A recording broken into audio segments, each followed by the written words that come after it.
একজন আওয়ামী লীগের বাড়িতে হামলা হয়েছিল। অন্যায় করলে সে করেছে, তার স্ত্রী সন্তানরা কোনো সাফার করবে না, কারো বাড়িতে কোনো হামলা হবে না। মনে রাখবেন, আওয়ামী লীগের চেয়েও ভয়ঙ্কর আরেকটি দল আপনার বিরুদ্ধে সবসময় সোচ্চার আছে। যেই দলটি কিছু ঘটার আগে অপপ্রচারে ব্যস্ত থাকে। ময়মনসিংহে বসবাস করে যারা অনেকে ইতিমধ্যে মাননীয় প্রধানমন্ত্রীর নামে অশ্লীল স্লোগান দিয়েছেন। প্রধানমন্ত্রী বলেছেন, আমি তো এমন একটি বাংলাদেশ চাই, আমার বিরুদ্ধেও কথা বলে যাবে, এই জন্য আপনারা বেঁচে গেছেন। 2-2.5 বছর হয়েছে যে আমরা একটি নতুন বাংলাদেশে আছি। দাপুনিয়াতে কি একজন আওয়ামী লীগ বলতে পারবেন? দাপুনিয়াতে কি একজন আওয়ামী লীগের বাড়িতে হামলা হয়েছিল। আমি তার বাড়িতে সশরীরে তার বাড়িতে গিয়েছি, তার স্ত্রী সন্তানদের সঙ্গে আমি কথা বলেছি। অন্যায় করলে সে করেছে, তার স্ত্রী সন্তানরা কোনো সাফার করবে না, কারো বাড়িতে কোনো হামলা হবে না।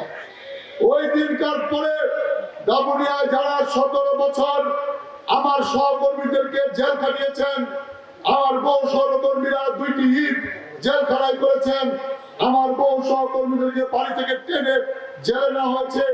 তাদের মনের রাগ থাকার পরেও আমি তাদের কাছে করজোড়ে অনুরোধ করেছি যে আমরা দাপুনিয়া ঘাগড়ার ইতিহাসটা প্রতিহিংসা দিয়ে লিখতে চাই না।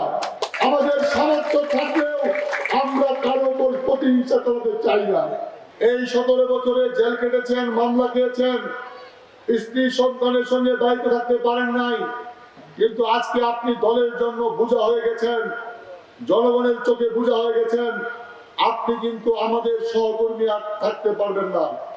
তারেক রহমান সকল কিছুর খবর রাখেন, এমন কেউ কোনো কিছু করেন না যে মানুষ মনে করে আমরা যেন আমাদের কাছে যেন মানুষ নিরাপদ না।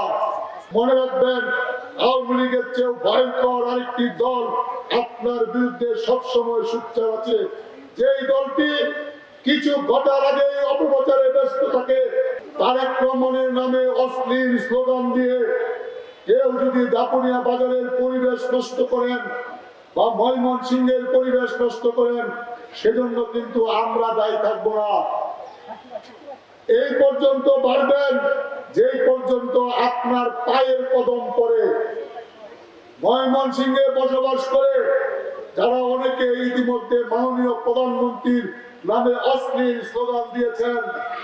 প্রধানমন্ত্রী বলেছেন, আমি তো এমন একটি বাংলাদেশ চাই, আমার বিরুদ্ধেও কথা বলে যাবে, এই জন্য আপনারা বেঁচে গেছেন।